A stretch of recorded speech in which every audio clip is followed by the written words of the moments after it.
Hello दोस्तों, आपका इस सबोदेश चैनल पर स्वागत है। मैं नीतीश कुमार, आपका दोस्त। आज का जो वीडियो बनाया गया है, इस जो टॉपिक जो लिया गया है, ये हमारा किस पे है? तो ये हमारा केंद्रीय बजट पे है। ठीक है, केंद्रीय बजट 2000 जो अभी जस्ट 2022-23 का कुछ दिनों पहले ही जारी किया गया है। हमारे वित्त मंत्री जो हैं, केंद्रीय मंत्री निर्मला सीतारमण के द्वारा ये चौथी बजट है। ठीक है, तो इसके बारे में हम लोग डिस्कस करेंगे।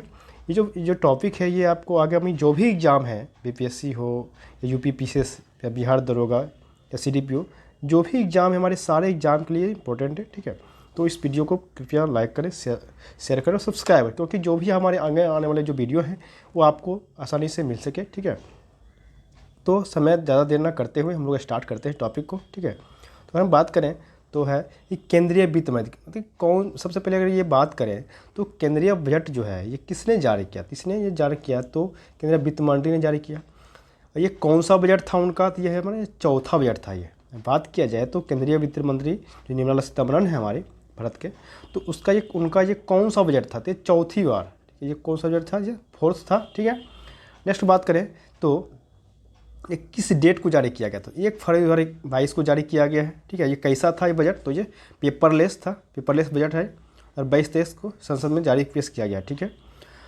ठीक है। अगर बात करें हम नेक्स्ट में तो 2022-23 के लिए जो बजट जारी किया गया है, ये किसका कितना है? टोटल कितने करोड़ का ये टोटल जारी किया गया है? तो 39.45 लाख करोड़। ठीक है, नेक्स्ट में बात करेंगे कि इस बजट में अगले 25 साल के लिए भारत @100 के अमृत काल में प्रवेश करते हुए 4 प्राथमिकताओं पर जोर दिया गया है। कितना? तो 4 पॉइंट पे। कौन कौन सा ये 4 पॉइंट है? अगर बात करें तो पीएम गति शक्ति। ठीक है, पीएम गति शक्ति। ठीक है,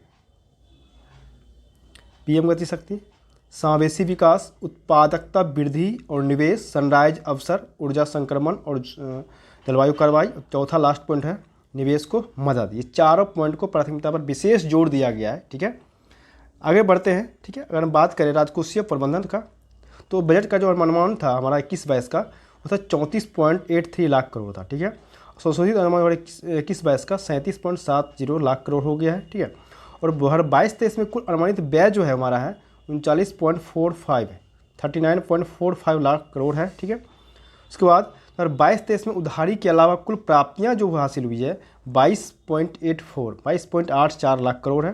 प्रभावी पूंजीगत व्यय जो है हमारा हो गया है 10.68 लाख करोड़, मतलब जीडीपी का यह कितना 4.1%। प्रभावी पूंजीगत व्यय जो है हमारा कितना है? तो पूरा जीडीपी का 4.1% याद रखेगा। नेक्स्ट पॉइंट है कि राजस्व घाटा कितना है हमारा? तो 9.90 लाख करोड़ है। और जीडीपी की बात करें ओवरऑल जीडीपी का, ये हमारा हो जाएगा कितना? तो पूरा ओवरऑल जीडीपी का ये हमारा हो जाएगा 3.8%। ठीक है, आगे हम बात करें तो राजकोषीय घाटा कितना है? तो 16.61 लाख करोड़ है। तो इसका अगर पूरा जीडीपी की अगर बात करें ओवरऑल जीडीपी का, तो हमारा हो जाएगा जीडीपी का 6.4%। ठीक है, 6 पॉइंट कितना है? तो 4%। ठीक है, लास्ट में हमारा आता है प्राथमिक घाटा। तो प्राथमिक घाटा कितना हो जाएगा? तो 7.2 लाख करोड़। ठीक है, इसको जीडीपी की अगर बात करें तो ऑल ओवर जीडीपी का 2.8%। ठीक है, नेक्स्ट पॉइंट चल रहे हैं आगे हम लोग। अब एक से एग्जाम की ओर से कौन कौन सा पॉइंट जो हमारे इंपॉर्टेंट रहने वाले हैं। ठीक है, तो वित्त वर्ष 2021-22 में भारत की आर्थिक विकास दर 9.2% रहने का अनुमान है। नेक्स्ट पॉइंट 2022-23 में पूंजीगत व्यय के लिए परिव्यय में 35.4% तेजी से बढ़कर 7.5 लाख करोड़ पहुंच गया है, जो मौजूदा वर्ष में 5.5 लाख करोड़ था। ठीक है, नेक्स्ट की अगर बात करें, नेक्स्ट पॉइंट में कहता है कि 2022-23 में पूंजीगत व्यय के लिए तो हो गया अभी बस। 2022-23 में परिव्यय सकल घरेलू उत्पाद का 2.9% रहेगा, 2.9% रहेगा। आयकर स्लैब और दरों में कोई बदलाव नहीं किया गया है। केंद्र और राज्य सरकार के कर्मचारियों की कर कटौती की जो सीमा थी वो 10% से बढ़ाकर 14% किया गया है। कितना? 10% से बढ़ाकर 14% कर दी गई है। ठीक है, नेक्स्ट बात कर रहे हैं कि केंद्र और राज्य सरकार कितना था कर्मचारी कर कटौती? 10% से बढ़ाकर 4% कर दिया गया है। ठीक है, डिजिटल करेंसी जो क्रिप्टो करेंसी है ने के इनकम पर 30% कर लगाया जाएगा। इसके अलावा वर्चुअल करेंसी के ट्रांसफ़र पर 1% कर देना पड़ेगा। ठीक, 1% कर देना पड़ेगा। ठीक है, next point long term capital gain से होने वाली आय पर 15% टैक्स लगेगा। कॉर्पोरेट सरचार्ज को 12% से घटाकर 7% कर दिया गया है, ठीक है। कितना परसेंट कर दिया गया है? 7% कर दिया गया है, ठीक है। गैर सूचीबद्ध शेयरों पर सरचार्ज 28.5% से घटाकर 23% किया गया है, ठीक है। अगर बात करें तो उधार एवं अन्य देयताएँ 35%, जीएसटी 16%, ठीक है, जीएसटी 16%, ठीक है।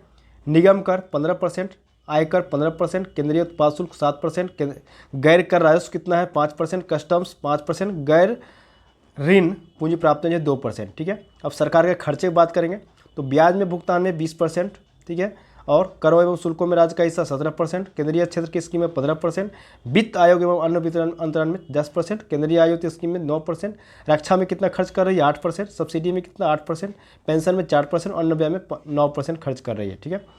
14 क्षेत्रों में कितना? कुल 14 क्षेत्रों में उत्पादन से जुड़ी प्रोत्साहन योजना के तहत 60 लाख नए रोजगार का सृजन होगा, ठीक है। आरबीआई द्वारा जल्द ही डिजिटल रुपया जारी किया जाएगा। किसके द्वारा? आरबीआई द्वारा जारी किया जाएगा। इलेक्ट्रॉनिक्स पर लगने वाले टैक्स पर छूट मिलेगी। वहीं रत्न और आभूषण पर कस्टम ड्यूटी लगाकर 5% घटाकर 5% कर दिया गया है। विभिन्न राज्यों के तहत के लिए 5 नदी परियोजनाएं कौन कौन? दमन गंगा पिंजाल, पार तापी नर्मदा, गोदावरी कृष्णा, कृष्णा पेन्नार और पेन्नार कावेरी। ये 5 नदी परियोजनाएं को क्या है? मंजूरी मिल गई है, ठीक है, बनाया जाएगा, ठीक है। नेक्स्ट क्वेश्चन है केन बेतवा लिंक के लिए परियोजना के लिए 1400 करोड़ रुपये आवंटित किया गया है, जिसमें से 9.08 लाख हेक्टेयर जमीनों की सिंचाई की सुविधा मिलेगी, ठीक है। नेक्स्ट है उत्तर पूर्व परिषद के prime minister development initiative for north region नामक नई योजना लाई जाएगी। विश्व स्तरीय इंफ्रास्ट्रक्चर बनाने के लिए गति शक्ति मास्टर प्लान तैयार किया गया है। 2022-23 में पीपी मॉडल पर 4 स्थान पर मल्टी मॉडल लॉजिस्टिक पार्क की शुरुआत की जाएगी, ठीक है। नेक्स्ट बात करेंगे कि मल्टी लॉजिस्टिक सुविधाओं के लिए 100 पीएम गति शक्ति कार्गो टर्मिनल्स की व्यवस्था की जाएगी। दुर्गम पहाड़ी क्षेत्रों के लिए राष्ट्रीय रोपवे विकास कार्यक्रम पर्वतमाला को पीपीपी रूप में लाया जाएगा, ठीक है। स्पेशल इकोनॉमिक जोन्स एक्ट में जल्द ही बदलाव होगा, ठीक है। आगे हमारा है क्या कि एनिमेशन गेमिंग टास्क फोर्स का गठन किया जाएगा। 2022-23 से ई पासपोर्ट भी जारी किया दिया जाएगा, क्योंकि ये पहले नहीं था, तो 2022-23 से ई पासपोर्ट भी जारी किया जाएगा। 2022-23 में 25,000 किलोमीटर नए राजमार्ग NH बनाए जाएंगे। ये बहुत बड़ी इंपॉर्टेंट पॉइंट था, ठीक है। नेक्स्ट पॉइंट की बात करें, अगले 3 सालों में 400 वंदे भारत ट्रेनों का निर्माण किया जाएगा। सुरक्षा और क्षमता वृद्धि के लिए 2000 किलोमीटर से अधिक रेल नेटवर्क को स्वदेशी विश्व स्तरीय प्रौद्योगिकी के लिए कवच के लिए लाया जाएगा, ठीक है। नेक्स्ट क्वेश्चन है, नेक्स्ट टॉपिक है कि वर्ष 2023 को राष्ट्रीय कदन्न वर्ष मतलब इंटरनेशनल ईयर ऑफ मिलेट्स के रूप में घोषित किया जाएगा। 5 सालों में raising and accelerating MSC performance RAMP program शुरू किया जाएगा, ठीक है।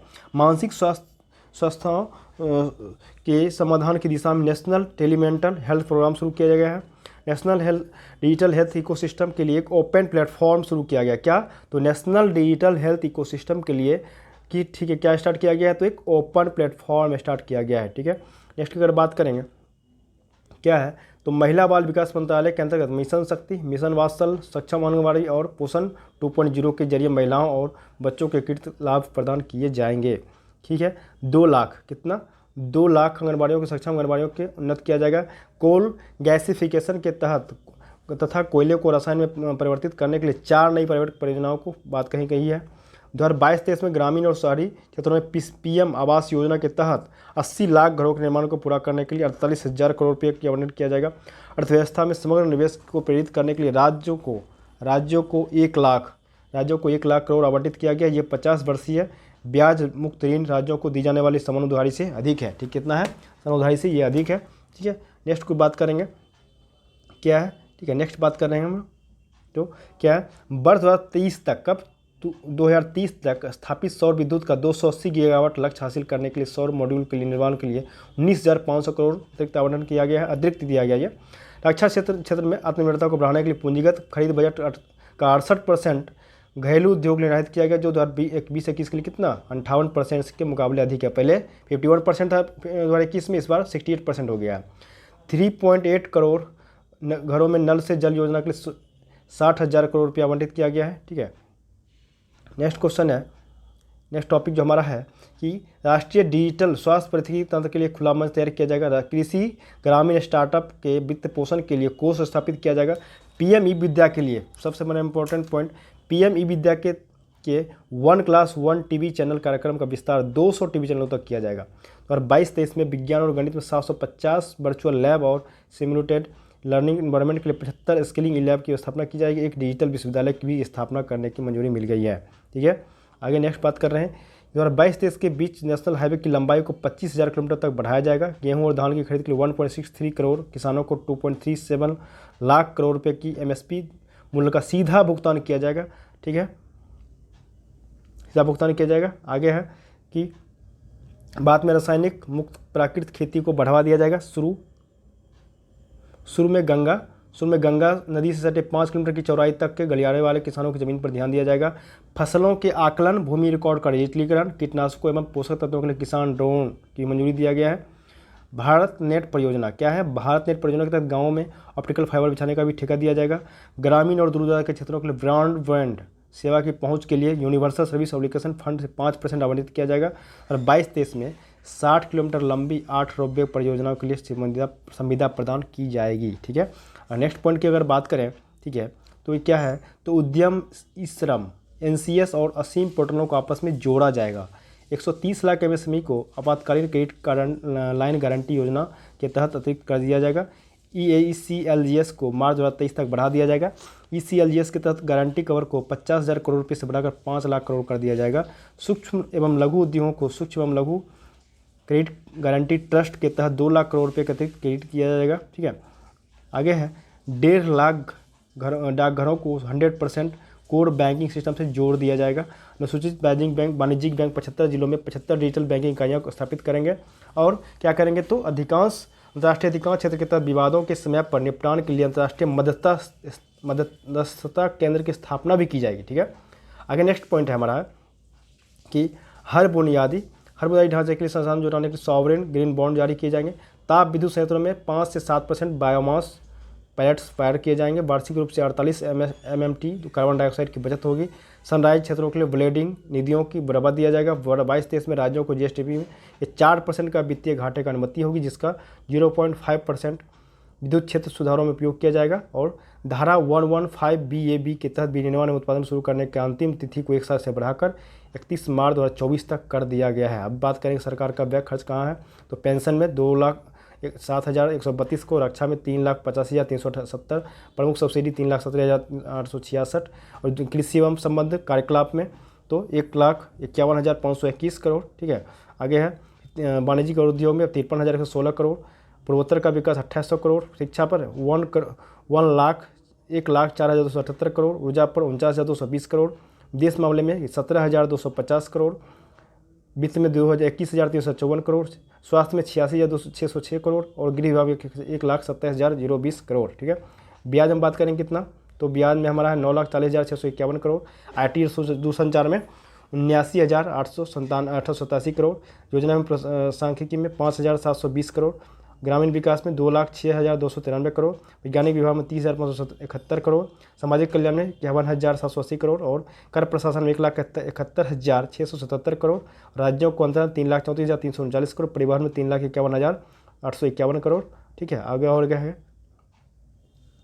ये बात करेंगे आगे क्या था, तो शहरी विकास का है 76,549 करोड़। ठीक है, तो यहाँ तक हम लोग का ये पूरा कर लिया था हम बजट का। ठीक है, तो इससे हमारे बहुत सारे क्वेश्चन तैयार होंगे जो भी एग्जाम है आगे, BPSC से 67 से लेके 68 में भी, CDPO जो भी आगे हमारे आने वाले हैं, UPPCS जो हमारी जो 12 जून के पेपर है उसमें भी ये काम आएंगे, UPSC जो हमारे क्या कहते हैं जो 5 जून के हैं इसमें भी इससे क्वेश्चन आ सकते हैं। 100% बनेंगे क्योंकि ये केंद्रीय बजट है, क्योंकि ऑल ओवर इंडिया के जितने भी एग्जाम्स हैं इस सब में ये से कुछ ना कुछ क्वेश्चन किसी में 2, किसी में 4, किसी में 5 इस तरह से क्वेश्चन आएंगे। ठीक है, कृपया इस वीडियो को लाइक करें, शेयर करें। ठीक है, बहुत ही जल्द हम आपको नेक्स्ट वीडियो में मिलते हैं, तब तक के लिए बहुत बहुत धन्यवाद। ठीक है।